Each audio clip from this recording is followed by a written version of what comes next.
네, 격주로 준비되는 앵커가 만난 사람 시간입니다. 이번에는요, 최근에 네팔이라는 나라에 다녀오고서 세계관의 변화를 겪었다는 한 톱스타와의 만남인데요. 네, 남자가 봐도 정말 잘생긴 배우 정우성 씨입니다. 자, 그런데 이분이 최근에 더 멋있어지신 것 같아요. 연기 말고 특별한 역할 하나가 더해졌는데 네. 지금부터 함께 만나보실까요? 네. 언제 어디서나 카리스마와 깊이 있는 눈빛으로 대중을 사로잡는 배우 정우성. 그저 잘생기고 멋진 스타를 넘어 인간 정우성으로서 진솔한 그의 이야기를 들어봅니다. 안녕하세요. 네, 반갑습니다. 악수로 시작해도. 네, 반갑습니다. 네, 반갑습니다. 아, 실물이 훨씬 더 괜찮으세요. 앉으시죠. 이렇게 키가 크신 줄 몰랐어요. 네. 네. 빨리 앉읍시다. 반갑습니다. 오늘 시간 내주셔서. 네, 정우성 씨가 11월 초에 어딜 다녀오셨다고 들었어요. 네, 네팔에 다녀오게 됐습니다. 어떤 일로 가셨어요? 지난 5월에 이제 UNHCR, 유엔 난민기구 한국 대표부 명예 대사가 되면서 예. 그 캠프에 실질적으로 이제 방문해야 될 어떤 또 기회를 가져야 했기 때문에 네팔에 다녀오게 됐습니다. 네. 네, 최근 많이 회자되기도 했는데요. 2006년 유엔 난민기구 한국 대표부가 개설된 후에 우리나라에서 명예사절이 탄생한 건 처음입니다. 내년 6월엔 친손대사로 또 임명될 예정이고요. 하는 거예요, 명예대사가. 주로 이제 한국과 그 주변국의 이제 난민의 실태와 난민이 어떤 사람들이고 어떤 어려움에 봉착해 있고 네. 그런 것들에 대한 이해를 좀 넓히고요. 그리고 그들에 대한 어떤 후원과 관심을 독려하는 게 주 목적, 임무죠. 우리나라에도 난민들이 있더라고요. 저도 깜짝 놀랐어요. 아, 우리나라에도 난민이 있어요. 이제 한 8천여 명의 그 난민 보호 대상자들이 있다고 하더라고요.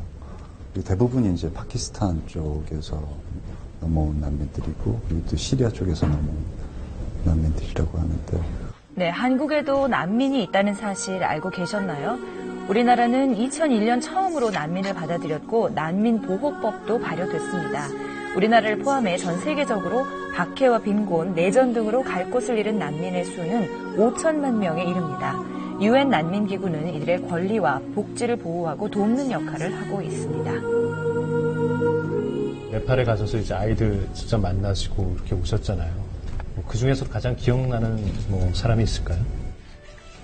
그래서 한 노인분이 몸이 아픈데도 불구하고 본인은 이 지역의 손님으로 남에게 폐를 끼치고 있다라는 그런 심정인가 봐요. 그래서 아프다는 얘기를 안 하고 그냥 끙끙 본인들 스스로가 이겨내려고.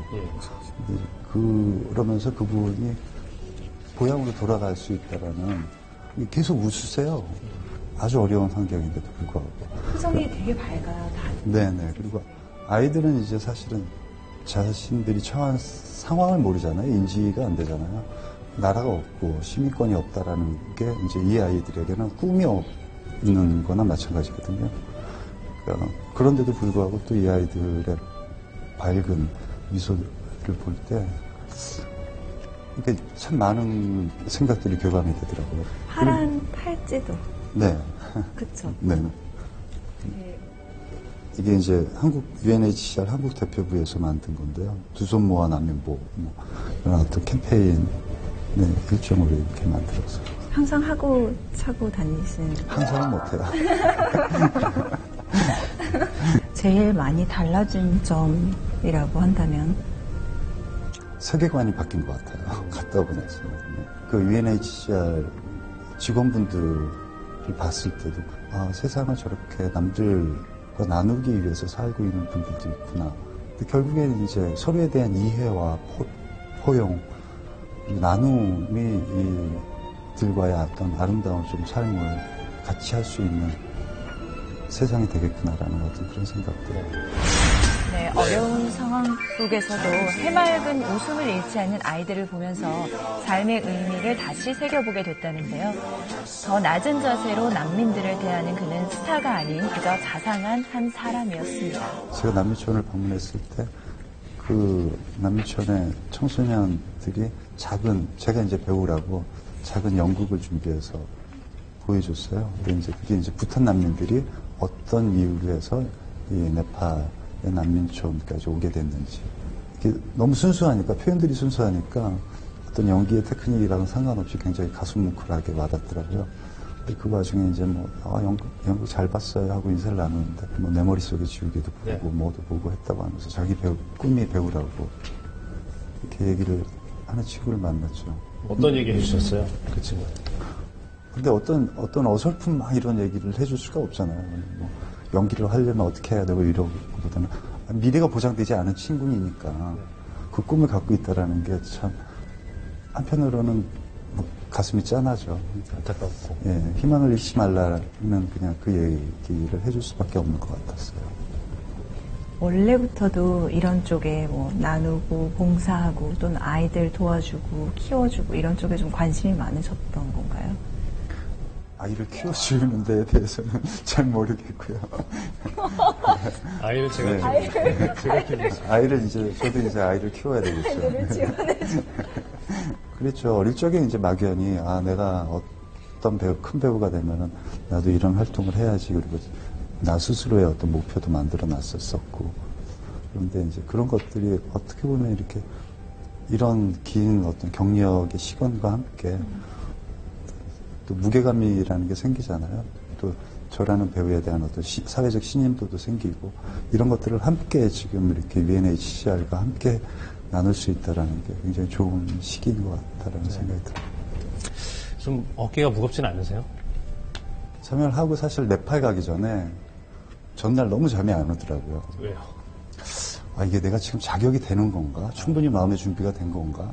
이게 좋은 일이라는 건 내 스스로가 자신이 있어야지 그것도 좋은 일인데 정말 준비됐니? 막 그리고 제가 많이 물었어요. 네.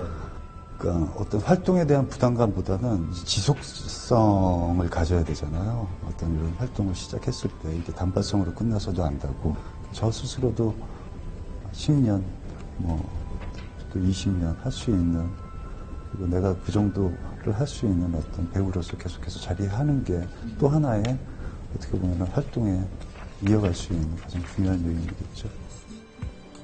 네, 20년간 꾸준히 배우의 길을 걸어온 것처럼 앞으로도 다양한 활동으로 난민 보호에 힘쓰는 정우성 씨의 모습 기대해 보겠습니다.